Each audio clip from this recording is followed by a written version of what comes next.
Hello students. आज हम शुरू कर रहे हैं इंडियन पॉलिटी एंड आज से हम इंडियन पॉलिटी की एक सीरीज स्टार्ट करने वाले हैं। और आज हम इंडियन पॉलिटी का एक important topic the preamble of the Indian constitution start करने वाले हैं। सो इस टॉपिक स्टार्ट करने से पहले मैं आपको मेरा इंट्रोडक्शन दे देती हूँ। तो मेरा नाम है स्नेहा। मैं एक एडवोकेट हूँ। मेरा क्वालिफिकेशन BA LLB है। सो चलो स्टार्ट करते हैं। हम स्टार्ट करने वाले हैं प्रीएम्बल से। हम पहले देखते हैं कि प्रीएम्बल क्या है।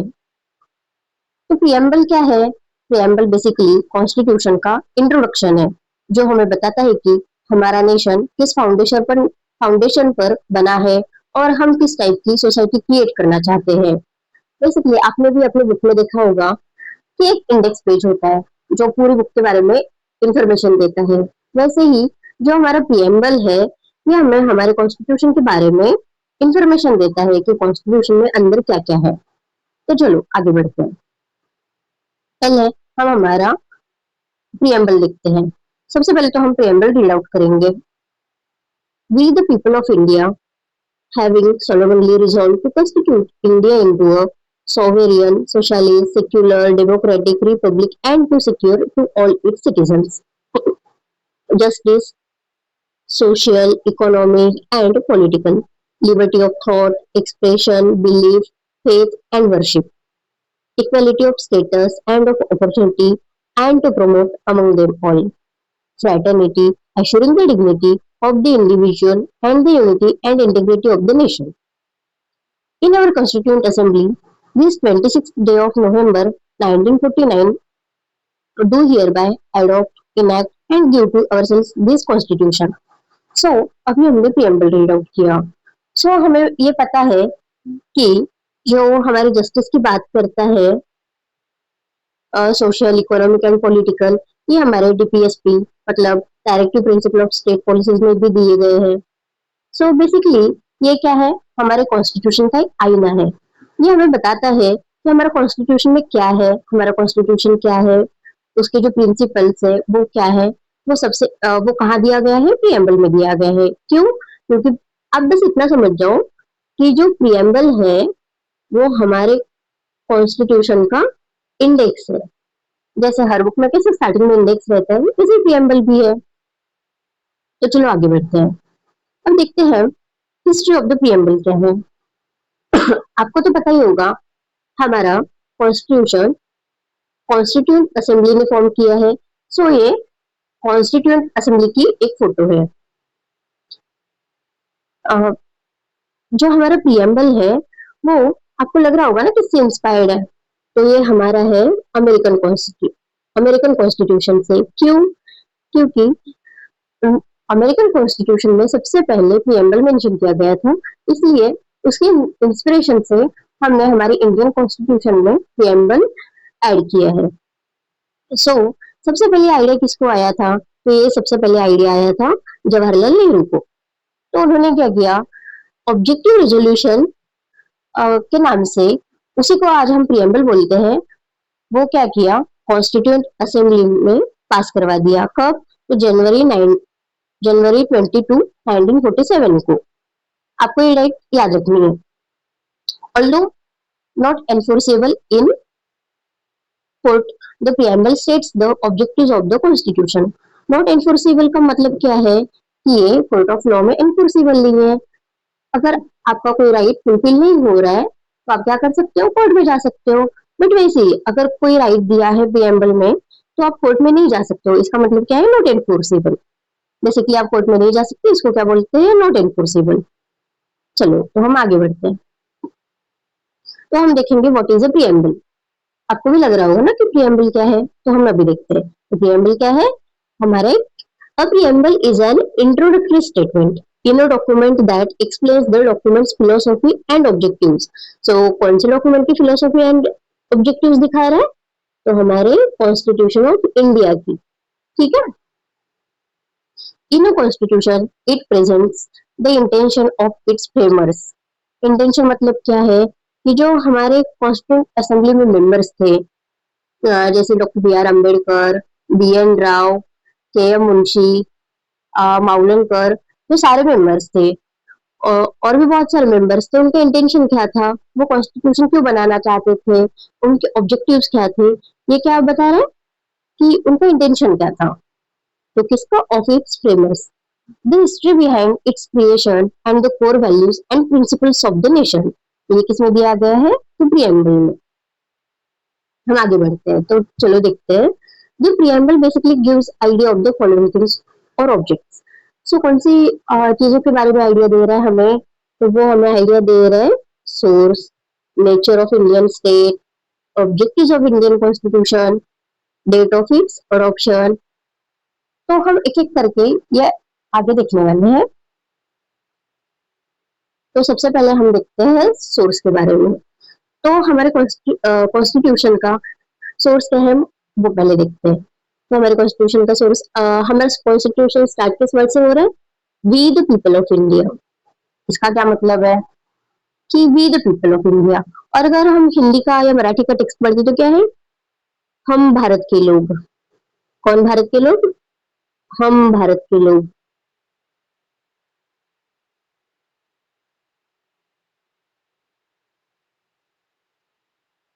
तो इसका क्या मतलब है कि ये कॉन्स्टिट्यूशन जो है हमने हमारे लोगों के लिए बनाया है।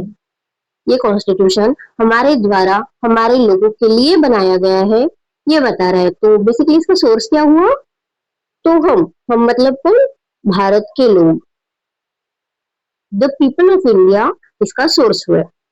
ओके, सो हम आगे बढ़ते हैं। सो हम देखते हैं नेचर ऑफ इंडियन स्टेट क्या है। तो हम आगे की लाइन देखते हैं। अभी तक हमने क्या देखा, we the people of India, ये क्या था, सोर्स के बारे में बात कर रहा था। अब हम देख रहे हैं nature. Having solemnly resolved to constitute India into a sovereign, socialist, secular, democratic republic and to secure all its citizens। तो हमारे कॉन्स्टिट्यूशन का नेचर क्या है, सोवरेन है, सोशलिस्ट है, सेक्युलर है, डेमोक्रेटिक है, रिपब्लिक है। ओके, सो ये एक एक करके मैं आपको डिटेल में आगे बताऊंगी कि सोवरेन का मतलब क्या होता है, सोशलिस्ट मतलब क्या होता है, सेक्युलर मतलब क्या होता है, डेमोक्रेटिक का मतलब क्या होता है, रिपब्लिक का मतलब क्या होता है। हम ये सब डिटेल में आगे देखने वाले हैं। तो चलो आगे बढ़ते हैं। और तो हम अब देखते हैं हमारे कॉन्स्टिट्यूशन के ऑब्जेक्टिव्स क्या है। तो हमारे कॉन्स्टिट्यूशन के ऑब्जेक्टिव्स क्या है, तो हम ये तो देखते हैं, प्रियम्बल से ही देखते हैं। चलो, तो क्या ऑब्जेक्टिव्स है, justice, social, economic and political, liberty of thought, expression, belief, faith and worship, equality of status and of opportunity and to promote among them all fraternity, assuring the dignity of the individual and the unity and integrity of the nation। I know कि ये मैंने पढ़ा तो आपको समझ नहीं आया होगा, बस अब ये याद रख लो कि ठीक है, अभी तो हमने पढ़ा, अब ये मैं आपको अच्छे से समझाने वाली हूँ। बट पहले तो मैं ये बताती हूँ आपको, ठीक है, कि जस्टिस है कितने टाइप की है, तीन टाइप की है। कौन सी, social, economic and political. So justice मतलब क्या होता है, न्याय। न्याय कितने टाइप का है हमारे पास, तीन टाइप का है। कौन से तीन टाइप का, social, economic and political. So economic मतलब क्या होता है, पैसों से रिलेटेड। पॉलिटिकल मतलब क्या होता है, पॉलिटिक्स से रिलेटेड, कि आप किसी को वोट कर सकते हो, आप खुद खड़े हो सकते हो। एंड सोशल मतलब क्या, कि आप डिस्क्रिमिनेशन नहीं होगा सोसाइटी में। फिर हम देखते हैं लिबर्टी के बारे में। लिबर्टी किस किस चीज की है, हमें थॉट की है, एक्सप्रेशन की है, बिलीफ की है, फेथ की है एंड वर्शिप की है। तो लिबर्टी मतलब क्या, कि हमें फ्रीडम मिल रही है, किस किस चीज की मिल रही है, सोचने की मिल रही है, एक्सप्रेशंस की मिल रही है, बिलीफ की मिल रही है, फेथ की मिल रही है, वर्शिप की मिल रही है। तो बेसिकली क्या है कि हम किसी भी गॉड को मान सकते हैं, आ, हम एथिस्ट भी हो सकते हैं, हम मल्टीपल गॉड्स को भी मान सकते हैं, पर्टिकुलर रिलीजन में भी मान सकते हैं। एंड इवन हमें नहीं मानना हो तो हम नहीं भी मान सकते हैं। ये क्या है, हमें लिबर्टी मिल रही है। ठीक है, हम अब आगे बढ़ते हैं। अब हम देखते हैं इक्वलिटी के बारे में। तो इक्वलिटी किस किस चीजों के लिए हमें, तो equality of status and of opportunity. तो इक्वलिटी हमें कितने टाइप की है, दो टाइप की है। कौन सी, एक है स्टेटस की, एक है अपॉर्चुनिटी की। तो इक्वलिटी ऑफ स्टेटस मतलब क्या, कि कोई किसी को डिस्क्रिमिनेट नहीं कर सकता। सो डिस्क्रिमिनेट मतलब क्या, भेदभाव करना। किस चीज पे नहीं कर सकता तो स्टेटस पे नहीं कर सकता। स्टेटस मतलब क्या होता है कि कोई बहुत अमीर होता है, कोई गवर्नमेंट जॉब में होता है, या कोई बहुत गरीब होता है, तो हम क्या नहीं कर सकते, उसमें भेदभाव नहीं कर सकते, डिस्क्रिमिनेशन नहीं कर सकते। अगर कोई अमीर इंसान है तो वो भी तो एग्जाम दे सकता है, गवर्नमेंट एग्जाम कोई भी दे सकता है। अगर अंबानी के बेटे को देना है तो वो भी दे सकता है, या फिर सबसे पुअर, अगर कोई ऑटो वाला है, उनके बेटे हैं, उनको देना है तो वो भी दे सकते हैं। तो ये क्या हो गया, इक्वलिटी ऑफ स्टेटस हो गया। एंड अपॉर्चुनिटी भी देखो, सेम ही हुआ ना। अगर कोई अंबानी का बेटा दे रहा है एग्जाम, और वही एग्जाम अगर कोई मिडिल क्लास, लोअर क्लास या गरीब आदमी दे रहा है, आदमी का बेटा दे रहा है, तो वो क्या हो गया, दोनों को क्या मिल रही है, सेम अपॉर्चुनिटी मिल रही है। वो क्यों मिल रही है, क्योंकि हमारे कॉन्स्टिट्यूशन में क्या दिया है, equality of status and of opportunity and to promote among them all. Got it. Then अब हम देखते हैं फ्रेटर्निटी। फ्रेटर्निटी मतलब क्या होता है, अगर हम हिंदी में देखते तो क्या होता है, बंधुता भाव होता है। मतलब क्या, हम यहाँ पे पढ़ते हैं पहले। Fraternity assuring the dignity of the individual and the unity and integrity of the nation। So fraternity क्यों है, अब देखो, इंडिया एक ऐसा नेशन है कि बहुत ज्यादा डाइवर्सिटी है इंडिया में। डाइवर्सिटी मतलब क्या, अलग अलग रिलीजन्स के लोग रहते हैं, अलग अलग लैंग्वेजेस बोलने वाले लोग रहते हैं। अब हमने तो एक कॉमन फ्रेज है वो सुनी होगी कि हर 10 किलोमीटर पे बोल बोली बदल जाती है इंडिया में। तो अगर इतनी डाइवर्सिटी है तो हमें जोड़ के रखना ही पड़ेगा ना कंट्री, वो अलग तो नहीं कर सकते। तो इसलिए हमारे कॉन्स्टिट्यूशन में क्या दिया है, फ्रेटर्निटी। और ये कहाँ इंक्लूड किया है, हमारे प्रियम्बल में भी इंक्लूड किया है। क्यों, क्योंकि ये बहुत इंपॉर्टेंट पार्ट है। सो फ्रेटर्निटी कैसे कर सकते हैं हम, बंधुभाव कैसे ला सकते हैं, तो कैसे ला सकते हैं, तो यूनिटी से ला सकते हैं। चलो फिर आगे बढ़ते हैं। अब देखते हैं हम डेट ऑफ एडॉप्शन। तो डेट ऑफ एडॉप्शन कहाँ दी है, ये देखो, in our constituent assembly this 26th day of November 1949 do hereby adopt, enact and give to ourselves this constitution। तो ये बेसिकली क्या बोल रहा है, डेट क्या दी है, 26th day of November, ठीक है ना, 26th day of November 1949 को हमने हमारा कॉन्स्टिट्यूशन क्या किया, एडॉप्ट किया, इनेक्ट किया। एड किसको दिया, खुद को ही दिया। क्यों दिया, क्योंकि हमने पहली लाइन में क्या देखी थी, we the people of India. तो हमारे कॉन्स्टिट्यूशन का सोर्स क्या है, हम लोग हैं। तो हमने कॉन्स्टिट्यूशन हमारे लिए बनाया और हमें खुद को ही दे दिया। ओके, चलो तो हम आगे बढ़ते हैं। तो हम देखते हैं हमारे कॉन्स्टिट्यूशन की कोर वैल्यूज क्या है। कोर वैल्यूज क्या है, तो क्या क्या है, जस्टिस है, डेमोक्रेसी है, सोशलिज्म है, यूनिटी एंड इंटीग्रिटी है, सॉवरेनिटी है, सेक्युलरिज्म है, रिपब्लिक है, लिबर्टी, इक्वलिटी एंड फ्रेटर्निटी है। सो ये सब हम आगे देखेंगे। सो हम एक एक से स्टार्ट करते हैं। सो हम स्टार्ट करते हैं सॉवरेनिटी से। व्हाट इज सॉवरेनिटी, तो सॉवरेनिटी मतलब क्या, सॉवरेनिटी एक supreme power that the nation और state holds to govern itself and make decisions without external interference. तो इसका बेसिकली मीनिंग क्या है, चलो मैं आपको एक स्लाइड पे समझाती हूँ। हाँ, ब्लैंक स्लाइड पे समझाती हूँ सॉवरेनिटी मतलब क्या है। तो बेसिकली सॉवरेनिटी दो टाइप की होती है। तो सॉवरेनिटी कौन से दो टाइप की होती है, एक तो होती है इंटरनल सॉवरेनिटी एंड एक होती है, don't mind my handwriting, okay, एक होती है एक्सटर्नल सॉवरेनिटी। सो इंटरनल मतलब क्या, हम हमारे लिए लॉज बना सकते हैं। कैसे, तो हमारे जो पॉलिटिशियंस है, जो हम चुन के भेजते हैं उनको, जिनके लिए हम वोट करते हैं, वो क्या कर सकते हैं, हमारे लिए लॉज बनाते हैं। तो ठीक है, ये क्या हुई, इंटरनल हुई। एंड एक्सटर्नल मतलब क्या, तो एक्सटर्नल सॉवरेनिटी मतलब अगर कोई फॉरेन कंट्री है, सपोज अगर अमेरिका बोल रहा है कि आपको हमारे कहने पे आपके देश में ये करना पड़ेगा, तो हम क्यों करेंगे उनकी? हम तो हमारा हित देखेंगे, हम हमारा फायदा देखेंगे कि हमारे लोगों के लिए क्या सही है क्या गलत है, हम उसके अकॉर्डिंग चलेंगे। तो ये क्या हो गई? एक्सटर्नल सॉवरेनिटी हो गई। ओके, सो हम क्या बोल सकते हैं? फ्रीडम, कि हमें क्या करना है क्या नहीं करना है। सो इतना समझ आ गया आप लोगों को? तो ये होता है बेसिकली सॉवरेनिटी का मीनिंग। सो हम अब देखते हैं sovereignty. So, sovereignty is the supreme power that a nation or state holds to govern itself and make decisions without external interference. मतलब क्या? कि हम हमारे खुद के लिए लॉज बना सकते हैं एंड हम खुद के डिसीजंस खुद ही ले सकते हैं। मतलब एज अ कंट्री हम किसी पर डिपेंडेंट नहीं रहते। फिर हम देखते हैं, अगर हम आपको ये नहीं समझ आ गया होगा तो आप अपने घर का एग्जांपल ले लो। सपोज मैं मेरे घर का एग्जांपल लेते हूँ।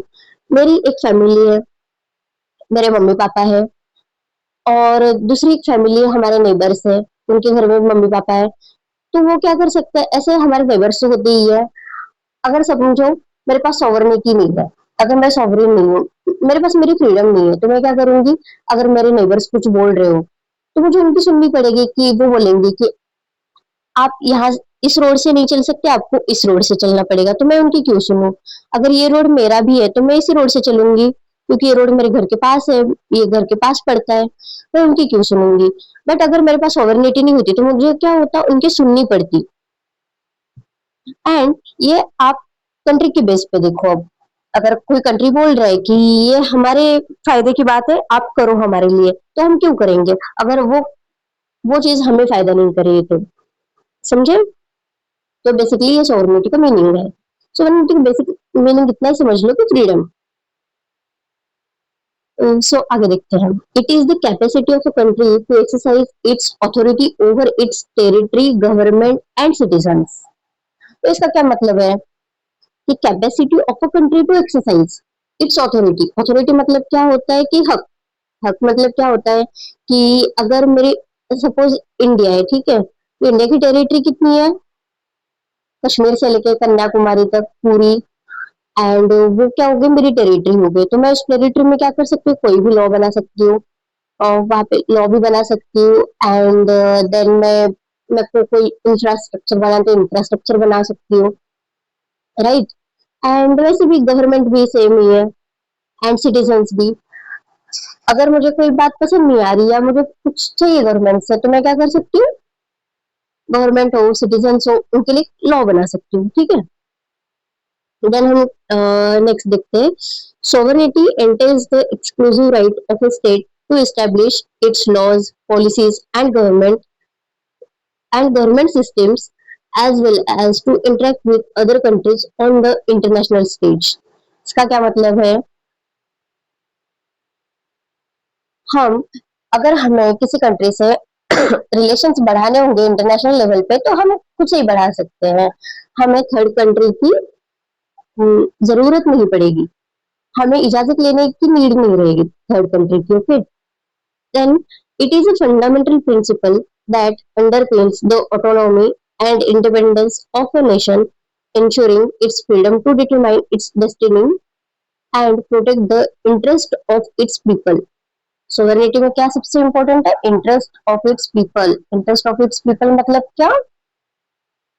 कि सबसे जरूरी क्या होता है? लोगों का हित। लोगों का हित मतलब क्या होता है? कि हमारे लोगों को पसंद आना चाहिए, ठीक है, और वो हमारे लोगों के हित में काम करना चाहिए। देन हम देखते हैं सोशलिस्ट का क्या मीनिंग है। सोशलिस्ट का क्या मीनिंग है? पहले तो मैं आपको अमेंडमेंट के बारे में बताती हूँ, ठीक है। हम सबसे पहले देखेंगे अमेंडमेंट के बारे में। बेसिकली अमेंडमेंट मतलब क्या होता है? कि अगर हमें कोई चीज पसंद नहीं आ रही तो हम उसको क्या कर सकते हैं? ऐड कर सकते हैं या माइनस कर सकते हैं। अगर मैंने ये अमेंडमेंट लिखा, सपोज मुझे ये टी पसंद नहीं आ रहा, तो मैंने क्या कर दिया? इसको माइनस कर दिया। बट अब इसमें तो मुझे अमेंडमेंट, तो इसमें टी की तो नीड है, तो मैंने इसमें क्या कर दिया? ऐड कर दिया। तो ये क्या हो गया, अमेंडमेंट हो गया। पहले मैंने जरूरत नहीं थी इसलिए हटा दिया, अब जरूरत थी इसलिए ला दिया। अमेंडमेंट मतलब क्या, बेसिकली चेंज। अमेंडमेंट मतलब क्या होता है, चेंज। तो हम देखने वाले हैं कि इसमें अमेंडमेंट, अमेंडमेंट मतलब क्या होता है। अमेंडमेंट जितनी हुई है आज तक हमारा कॉन्स्टिट्यूशन फॉर्म होने के बाद, तो उनको नंबरिंग की गई है। 1 2 3 4 5 6 7 8 9 ऐसे, सो ऑन। सो ऐसे ही जो हमारा सोशलिस्ट वर्ड है ना, वो आया है 42nd अमेंडमेंट से। तो 42nd मतलब क्या, जो 42nd नंबर की अमेंडमेंट थी उससे आया है। और वो कौन सी ईयर में हुई थी, 1976 में। बट हमारा जो कॉन्स्टिट्यूशन है वो कब एडॉप्ट इनेक्ट हुआ था, 26 नवंबर 1949 को। सो ये कब हुई थी, 42nd अमेंडमेंट 1976 को हुई थी। उससे हमने क्या किया था, सोशलिस्ट वर्ड ऐड किया था। क्या किया था, ऐड किया था।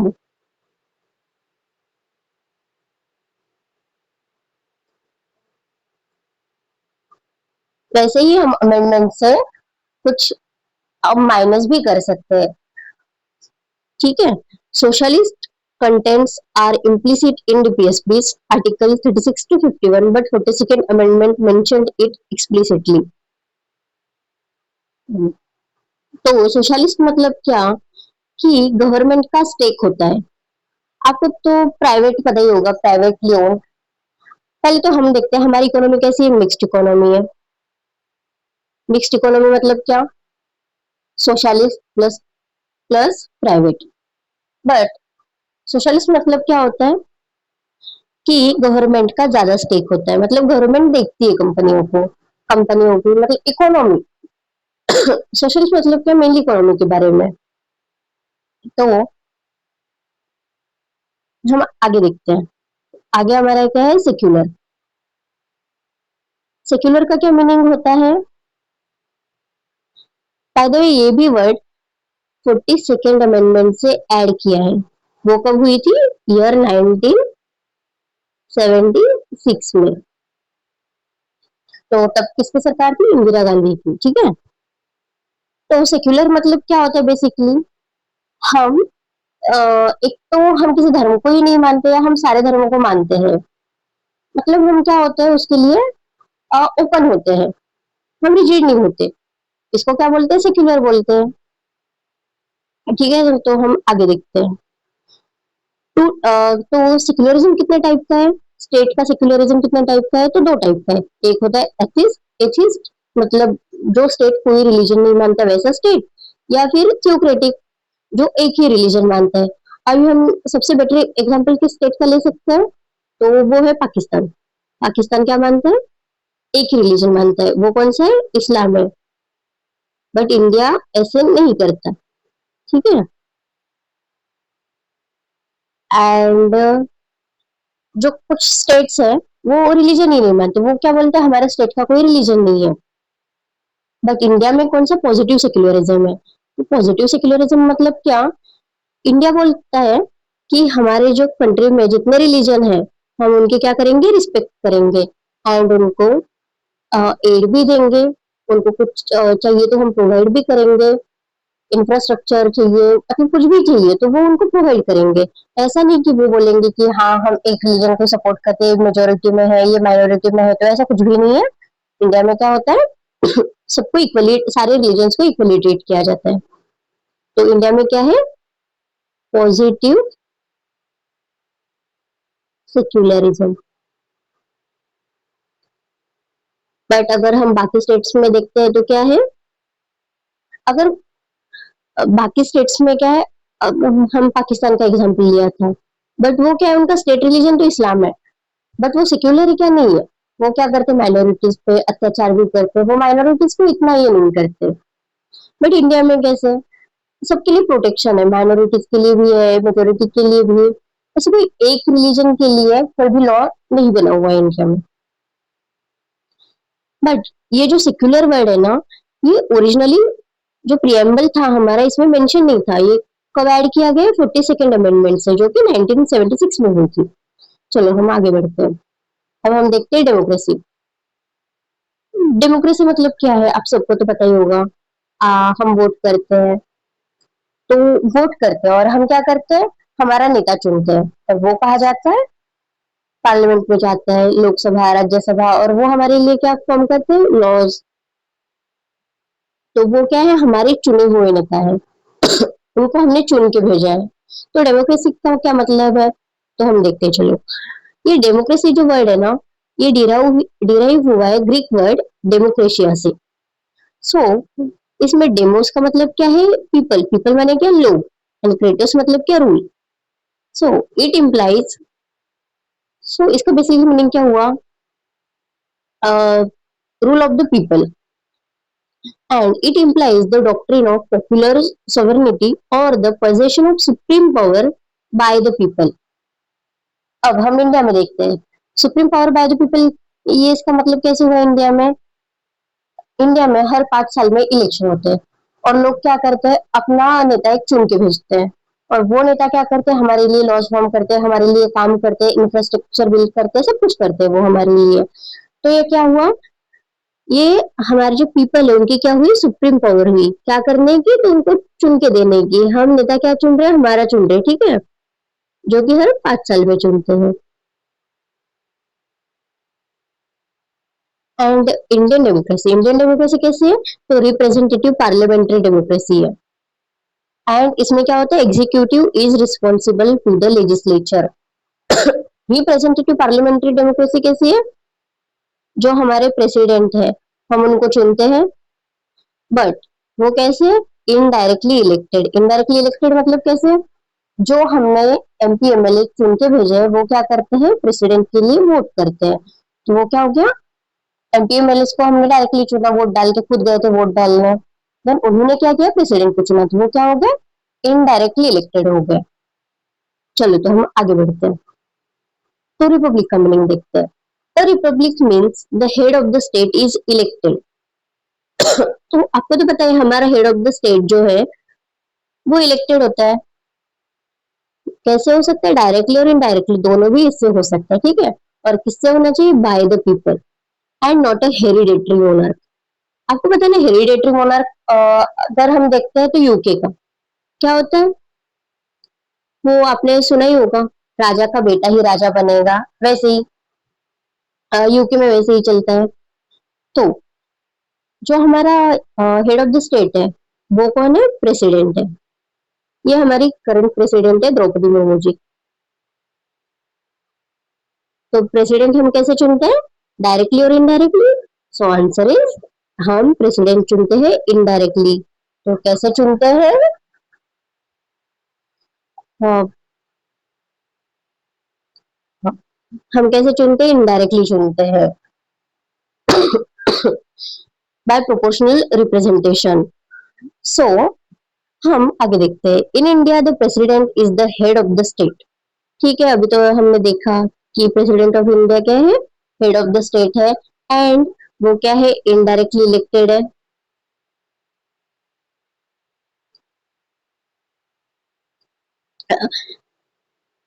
इनडायरेक्टली इलेक्टेड है bye the people through an electoral college. Electoral college में कौन कौन शामिल होता है, Lok Sabha, Rajya Sabha and state legislative assemblies में जो हमने मेंबर्स चुन के भेजे हैं वो होते हैं। और वो क्या करते हैं, इनके लिए वोट करते हैं, एंड इनके लिए वोट करने के बाद क्या होता है, जिनको मेजोरिटी ऑफ वोट्स मिले वो क्या हो जाता है, जीत जाता है। ओके, सो हम आगे बढ़ते हैं। सो हमारे कॉन्स्टिट्यूशन के ऑब्जेक्टिव्स क्या है, हमें क्या क्या अचीव करना है। हमारे जो कॉन्स्टिट्यूशन के मेकर्स थे, आ, उन्होंने क्या क्या सपने देखे थे कि इंडिया को कैसे बनाना है, तो हम ये देखते हैं। तो उन्होंने सबसे पहले क्या है, हमारे कॉन्स्टिट्यूशन में हमने क्या पढ़ा था, जस्टिस। तो एक उनका क्या सपना था कि सबको जस्टिस मिलना चाहिए, कैसे जस्टिस, तो सोशल, इकोनॉमिक एंड पॉलिटिकल। तो सोशल जस्टिस मतलब क्या, सबको इक्वल राइट्स मिलने चाहिए हर चीज में, चाहे वो जॉब में हो, चाहे वो किसी भी चीज में हो, स्कूल जाने में या फिर पहले तो कैसे पानी पीना भी अलाउ नहीं था, तो वो सारी चीजें उन्होंने हटाने के लिए क्या किया है, हमारा कॉन्स्टिट्यूशन फॉर्म किया है। सो वही वो क्या करना चाहते हैं, हमें जस्टिस। तो कितने टाइप का जस्टिस दिया उन्होंने ये सब करने के लिए, तो सोशल, इकोनॉमिक एंड पॉलिटिकल। सो हम आगे बढ़ते हैं, हमारा जो नेक्स्ट ऑब्जेक्टिव है वो देखते हैं। तो नेक्स्ट ऑब्जेक्टिव क्या है हमारा, लिबर्टी। तो लिबर्टी हमने किससे लिया है, फ्रेंच रिवॉल्यूशन से। तो हमने फ्रेंच रिवॉल्यूशन से क्या क्या लिया है, लिबर्टी, इक्वालिटी एंड फ्रेटर्निटी, ये सब हमने किससे लिया है, फ्रेंच रिवॉल्यूशन से। सो हम देखते हैं, it is taken from French revolution. ये आप लोग ध्यान रखना, ये भी एमसीक्यू बनता है, बहुत सारे एग्जाम्स में बनता है, ये क्वेश्चन बनता है, प्लीज आप इसको याद रखना, ठीक है। लिबर्टी मीन्स क्या होता है कि freedom of individuals to think, expression express and act freely without unreasonable restrictions. Liberty का क्या मीनिंग है कि हमें किसकी फ्रीडम मिल रही है, सोचने की, एक्सप्रेस करने की, फ्रीली एक्ट करने की, विदाउट एनी रेस्ट्रिक्शन। रेस्ट्रिक्शन मतलब कि कोई बंधन नहीं रहेगा, ठीक है। बट आप इसमें एक चीज याद रखना, note, liberty ensured in preamble and fundamental rights is not absolute but qualified। Absolute मतलब क्या होता है कि हर सिचुएशन में नहीं रहेगी, इस पे क्या रहेंगे, रीजनेबल रेस्ट्रिक्शंस रहेंगे। तो वेग ऐसे कुछ नहीं रहेगा, बट रीजनेबल रेस्ट्रिक्शंस रहेंगे, ओके। सपोज आप सोच रहे हो कि हाँ मैं आज किसी का मर्डर करके आता हूँ, तो ये नहीं सोच सकते आप। हाँ अगर आप सोच रहे हो कि हाँ मुझे अब्रॉड जाना है, मुझे जॉब में ग्रोथ करनी है, मुझे जॉब करना है, देश के लिए कुछ अच्छा करें, तो आप ये सोच सकते हो, एंड ये आप कर भी सकते हो। बट आप ये सोच रहे हो कि किसी का मर्डर करनी है, आज चोरी करूंगा, तो ये नहीं कर सकते आप, ये क्या है, गलत है। तो ये क्या है, इसमें क्या दिया है, liberty ensured in preamble and fundamental rights is not absolute। ये याद रखना, not absolute but qualified, okay. Then हम आगे बढ़ते हैं, हम देखेंगे इक्वलिटी। सो अभी हमने क्या देखा, इक्वलिटी भी किससे लिया है, फ्रेंच रिवॉल्यूशन से लिया है। इक्वलिटी का बेसिक मीनिंग क्या होता है कि समानता। समानता कैसे, तो आप ये पिक्चर देखना, ये पिक्चर में क्या है, एक बहुत लंबे हाइट का एक इंसान है, ठीक है, एक थोड़ा सा मीडियम है, एंड एक क्या है, काफी छोटा है। देखो इसको तो बहुत अच्छे से मैच दिख रही है, इसको भी दिख रही है, बट इसको तो दिख ही नहीं रही, तो हमें इसके लिए कुछ तो करना पड़ेगा ना। आपने अभी रिजर्वेशन का भी कंसेप्ट देखा होगा, ये भी यही बात बताता है। वो क्यों है, इक्वलिटी लाने के लिए है। तो इक्वलिटी का क्या मीनिंग है, तो हम इसमें इन तीनों में इक्वलिटी कैसे ला सकते हैं, देखो ये स्कूल है, तो हम क्या कर सकते हैं, अगर हमें सबको इनके हाइट पे लेके जाने, इस बॉय के, तो हम क्या कर सकते हैं, इसका एक स्टूल बढ़वा सकते हैं, यहाँ पे एक स्टूल और लगा सकते हैं, पर हमें क्या करना पड़ेगा, यहाँ पे दो स्टूल लगाने पड़ेंगे, देन क्या हो जाएंगे, वो इक्वल हाइट के हो जाएंगे, वो क्या हो गई, इक्वालिटी हो गई। तो इसका मतलब क्या हो गया, सबको मैच एक नजर से देखने मिलेगी, एक हाइट से देखने मिलेगी, ये क्या हो गई, इक्वालिटी हो गई। तो चलो हम देखते हैं, equality means that all citizens are treated equally before the law and enjoy equal protection of laws without any discrimination। Equal protection of laws क्या होता है, क्या अगर देखो इसकी हाइट ऑलरेडी ये क्या है, यहाँ पे है। अभी हम और एक एग्जांपल देख सकते हैं, अगर ये यहाँ से रेसिंग चालू होने वाली है, ठीक है, बट एक इंसान यहाँ पे खड़ा है, एक इंसान यहाँ पे है, और एक इंसान यहाँ पे है, तो हमें क्या करना पड़ेगा, सबको इक्वल फुटिंग पे, मतलब यहाँ पे इस लाइन में लाना पड़ेगा ना। तो इसके लिए हम क्या करेंगे, इसको थोड़ा आगे बढ़ाएंगे, इसको ज्यादा आगे बढ़ाएंगे, तो क्या हो गया, ये हो गई इक्वलिटी, ठीक है। तो ये क्या हो गया, यहाँ पे अगर यहाँ पे आएंगे तो ये सब कहा आ गए, इक्वल फुटिंग पे आ गए, okay.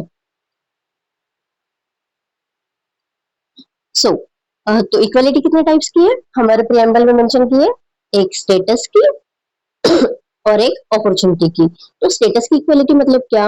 Equality of status means absence of special privileges. So special privileges मतलब क्या? अगर कोई गवर्नमेंट जॉब में किसी के पापा है, तो और किसी के पापा बहुत गरीब है, तो हम ऐसे तो नहीं कर सकते ना कि जो गवर्नमेंट जॉब में जिसके पापा है उनको ज्यादा प्रायोरिटी दे रहे हैं, उनके बच्चों को जॉब दे रहे हैं आगे गवर्नमेंट में, एंड जो गरीब है उनको कुछ भी नहीं दे रहे हैं, उनको जॉब नहीं दे रहे हैं। तो ये गलत है। इसलिए क्या है, हमारे प्रेम्बल में क्या मेंशन किया है? Equality of status. And equality of opportunity का भी क्या मीनिंग है कि सबको सेम अपॉर्चुनिटी मिलनी चाहिए। अभी हमने क्या एग्जांपल लिया था, एक के पापा गवर्नमेंट में एंड एक के पापा गरीब है, तो हम क्या कर सकते हैं? इक्वलिटी ऑफ अपॉर्चुनिटी मतलब क्या? जो दोनों के पापा है, उनका जो स्टेटस है, डिस्पाइट ऑफ दैट स्टेटस, उनके जो बच्चे हैं उनको क्या मिलनी चाहिए? इक्वल अपॉर्चुनिटी मिलनी चाहिए। इसका मतलब क्या है? फेयर चांस मिलना चाहिए। ठीक है। सो वो कैसे हो सकता है कि जो गवर्नमेंट में जिसके पापा है ना, उस बच्चे से कुछ ऐसे नहीं कि उसको उसको पीछे खींचने के लिए कुछ करो, या जो ये उनको आगे बढ़ाने के लिए कुछ करो। हम क्या कर सकते हैं? उनको इक्वल ट्रीट कर सकते हैं, हम इक्वल चांस दे सकते हैं, उनको इक्वल अपॉर्चुनिटी दे सकते हैं ये सब करने के लिए। ठीक है। सो ये क्या हो गया? इक्वलिटी। अब हम क्या देखेंगे? फ्रेटर्निटी। ये जो फ्रेटर्निटी है, ये भी फ्रेंच रिवॉल्यूशन से ही आए हैं। ये हमने लिया है फ्रेंच रिवॉल्यूशन से। तो फ्रेटर्निटी बेसिकली क्या मीनिंग होता है? बंधुभाव। बंधुभाव मतलब क्या होता है? कि भाईचारा। भाईचारा मतलब कि अब देखो, इन सब ने क्या किया है, अलग अलग कलर के होके भी इन सब ने अपना अपना हाथ पकड़ा है। ओके। सो वैसे ही अब हमारा इंडिया कैसे है? Unity in diversity. इसका क्या मतलब है? हमारी कंट्री में बहुत ज्यादा यूनिटी है।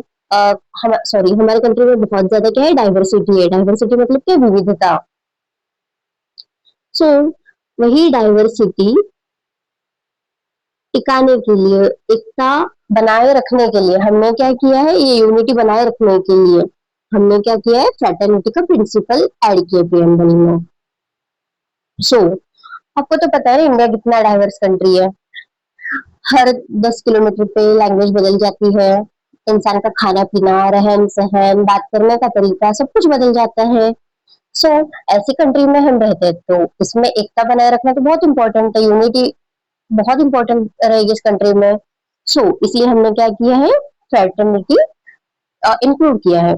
Fraternity means a sense of brotherhood and unity among all citizens of India. It emphasizes that despite differences in caste, religion, language, culture, or region, Indians are bound together as one nation. ये ध्यान रखना, Indians are bound together as one nation. अभी तक हम cutie क्या है? Cutie जो आ, हम लैंग्वेज हो गया, जाति हो गया, इस पे लड़ते नहीं है, और लड़ना भी नहीं चाहिए। क्यों? क्योंकि हमें फ्रेटर्निटी मेंटेन करनी चाहिए, बंधुभाव बनाए रखना चाहिए, भाईचारा बनाए रखना चाहिए। ओके। चलो हम आगे बढ़ते हैं। तो हम अब देखते हैं कि प्रिएम्बल कॉन्स्टिट्यूशन का पार्ट है ही नहीं है। अब देखो, इंडेक्स में क्या होता है कि बस जानकारी दी होती है कि बुक के अंदर क्या है, बट प्रिएम्बल में भी वही दिया है। तो हम अलग अलग केस लॉ से देखेंगे कि प्रिएम्बल पार्ट है या नहीं है हमारे कॉन्स्टिट्यूशन का। तो सबसे पहले केस होता है बेरोबारी यूनियन केस। तो इस केस में सवाल उठता है सुप्रीम कोर्ट में, ये केस जाता है सुप्रीम कोर्ट में, और इस केस में एक सवाल उठता है कि प्रिएम्बल कॉन्स्टिट्यूशन का पार्ट है या नहीं है। तो इस पे सुप्रीम कोर्ट क्या बोलता है? As per Supreme Court, preamble shows the general purpose behind the constitution. तो सुप्रीम कोर्ट क्या बोल रहा है? जो हमारा प्रिएम्बल है वो क्या कर रहा है? जनरल पर्पस दिखा रहा है बिहाइंड द कॉन्स्टिट्यूशन। कॉन्स्टिट्यूशन बनाने का जो पर्पस है, जनरल पर्पस है, वो क्या है? वो क्या दिखा रहा है? हमारा प्रिएम्बल दिखा रहा है। ये किसने बोला है? बेरोबारी यूनियन केस में सुप्रीम कोर्ट ने बोला है, जो कि 1960 में हुआ था। देन देखते हैं हम, if terms used in articles are ambiguous. Ambiguous मतलब क्या? वेग। वेग मतलब कि जिसका कोई क्लियर मीनिंग नहीं निकल आ रहा है। So, if terms used in articles are ambiguous, some assistance of the preamble could be taken for interpretation. So, जो बेरूबारी यूनियन केस है उसमें हमारा कोर्ट क्या बोल रहा है, सुप्रीम कोर्ट क्या बोल रहा है कि अगर हमारे आर्टिकल्स में, हमारे कॉन्स्टिट्यूशन के आर्टिकल्स में कोई टर्म एम्बिगुअस है, वेग है, जिसका कोई क्लियर मीनिंग नहीं आ रहा है, तो कोर्ट क्या कर सकता है, असिस्टेंस ले सकता है। असिस्टेंस मतलब कि मदद किससे ले सकता है, प्रीएम्बल से। क्यों ले सकता है, किस लिए ले सकता है, तो इंटरप्रिटेशन के लिए। सो तो बेसिकली इसका क्या मतलब हुआ कि प्रीएम्बल कॉन्स्टिट्यूशन का पार्ट है। ये किसने बोला है, बेरूबारी यूनियन केस में बोला है। ठीक है, अब हम देखते हैं केशवानंद भारती केस, जो कि हुआ था 1973 में। ये जो केशवानंद भारती केस है ना, आपको में बहुत हाई चांसेस है कि हर लेक्चर में सुनने को मिले। ये बहुत इंपॉर्टेंट केस है। ये केस एक्चुअली 13 जजेस की बेंच, जो कि आज तक की हाईएस्ट है, उन्होंने डिसाइड किया था इन 1973। और इसको इस केस को बेसिक स्ट्रक्चर डॉक्ट्रिन के लिए जाना जाता है। और इस केस का जो फैसला था वो आया था 7:6 से। ये सब मैं आपको बाद में बाकी के लेक्चर्स में बताऊंगी। सो अभी हम प्रीएम्बल से रिलेटेड देखते हैं। तो प्रीएम्बल से रिलेटेड इस केस में क्या बोला था कि प्रीएम्बल कॉन्स्टिट्यूशन का पार्ट है। क्या बोला था, preamble is a part of the constitution. ये कब बोला था, केशवानंद भारती केस में 1973 में बोला था। ठीक है, अब हम देखते हैं LIC इंडिया केस, जो कि हुआ था 1995 में। तो LIC इंडिया केस में क्या बोला था, Supreme Court again held that preamble is an integral part of the Constitution. So basically क्या मतलब है कि preamble Constitution का integral part है। तो हमारे क्वेश्चन का आंसर तो आ गया, is preamble part of Constitution? So yes. तो किस किस केस में बताया, बेरोबारी यूनियन केस में भी बताया, केशवानंद भारती केस में भी बताया, LIC इंडिया केस में भी बताया। तो चलो अब हम बढ़ते हैं आगे। जो हमारे डिफरेंट ज्यूरिस्ट है, ज्यूरिस्ट का क्या मतलब होता है, ज्यूरिस्ट का मतलब होता है जजेस भी होता है, जिसको मतलब बेसिकली लॉ का नॉलेज है। वो हमारे जजेस भी हो सकते हैं, एमिनेंट ज्यूरिस्ट भी हो सकते हैं, एंड एडवोकेट्स भी हो सकते हैं। सो अब हम देखते हैं कि उन्होंने क्या बोला प्रीएम्बल के बारे में। और आपको ध्यान रखना है, ये सब आपको याद करने, ओके, कि किसने क्या बोला था। सो हॉरोस्कोप ऑफ आवर रिपब्लिक किसने बोला था, सो अल्लादी कृष्ण स्वामी अय्यर ने बोला था। क्या बोला था उन्होंने, horoscope of our republic. Then identity card of the constitution किसने बोला, तो पालखी वाला जी ने बोला था, NA पालखी वाला ने बोला था। ठीक है, उनका नाम क्या है, NA पालखी वाला। उन्होंने क्या बोला था कि identity card of the constitution वो क्या है, प्रीएम्बल है। प्रीएम्बल के बारे में किसने बोला था, तो पालखी वाला ने बोला था। अब देखते हैं next, spirit of the constitution किसने बोला था, तो जस्टिस सुब्बा राव ने बोला था। ये सब आपको याद रखना है। एंड देन की टू द कॉन्स्टिट्यूशन किसने बोला था, तो जस्टिस हिदायतुल्लाह ने बोला था। चलो तो आप ये सब याद कर लेना। अब आज का हम हमारा लेक्चर करते हैं and, and thank you for listening, and please subscribe my channel. Thank you so much.